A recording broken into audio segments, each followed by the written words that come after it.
'S Weekendes von Hans Glückstein. Wasser daheim lassen.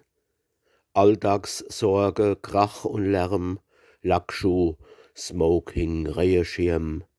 Haschte Jahre Stab und Dreck, Daunendeck und Silberbesteck, Dinte, Schreibmaschin und Goethe, Sekt und Höflichkeitsrakete, Perserteppich, Arbeitstisch, Bücherschrank und große Sprich, dicke Luft und Flaschebier, Austre, Divan und Klavier, 100.000 schlappe Menschen, Stampfasphalt und Glacéhändchen, überspannt die Stadtkultur, aufgebappt die Ballfrisur, eingenommener Arbeitskopf, Telefon und Flurgarderob, Bettpann, Eis und Schlagraumcreme.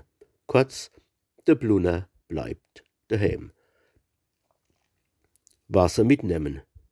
Krumm gebogene Großstadtnerven, Hartwurst, Zippel und Konserve, Nagelschuh und Wannersteckel, Rucksack, Speck und Jodlerdeckel, Blockschokolade und harte Eier, Watestrimp und Kaffeeseier, Hängematt und Wäschekrage, eingeweckte Schwademacher, Grottegiekser, Habergrütz, Gutzel, Drops und Schnogespritz, Bouillonwürfel, Miggegift, Puderquast und Lippenstift, Tubak, das Fotografenkästel, Himbeersaft und Makonästel, Schinkeknochen, Butterflade, kurz der reinste Krempellade. Wasser mit heimbringen.